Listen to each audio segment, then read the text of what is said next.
د افغانستان لپاره د آبادۍ زیری د ټاپي سترې او حیاتي پروژې پیلېدل چې د میدان وردګ ولایت اوسیدونکي په اقتصادي برخه کې د هیواد د ملا تیر یادوي. د دوی په وینا هیواد به مو په نوې انرژۍ سنبال او د سیمې ثبات به ورسره لا پیاوړی شي.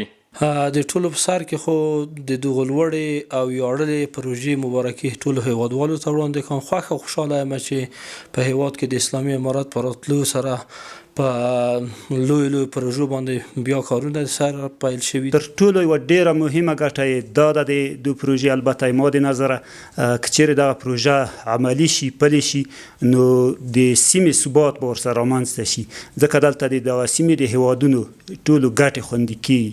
په زیات اندازه بشري قوه چې د هغه شتون لري نو هغه قوه زیات په دې پروژه کې کولای شي چې هغه خپل کارونه هم سرته ورسوي، یعنی زیاتره فیصدي کولای شي چې په همدغه پروژه کې په کار باندې مصروف شي. د دې ولایت د اوسیدونکو په خبره د هیواد د بشري قوې ترڅنګ به ورسره بېلابېل ډوله ماشینري په کار بوخت شي چې د دوامداره انرژۍ په درلودلو سره په هیواد کې د پانګونې زمینه هم لا پراخه شي.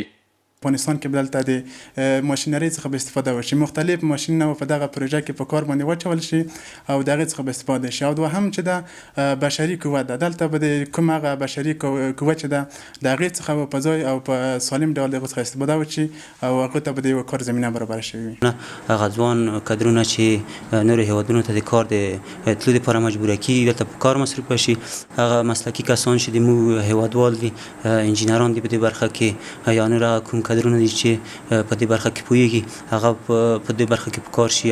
همدارنګه د میدان وردګ ولایت اوسیدونکي زیاتوي چې د یاد انرژۍ راتګ به د هیواد په اقلیم مثبت اغیز وکړي، ځنګلونه به خوندي او د هوا په پاکوالي کې به رغنده رول ولوبوي.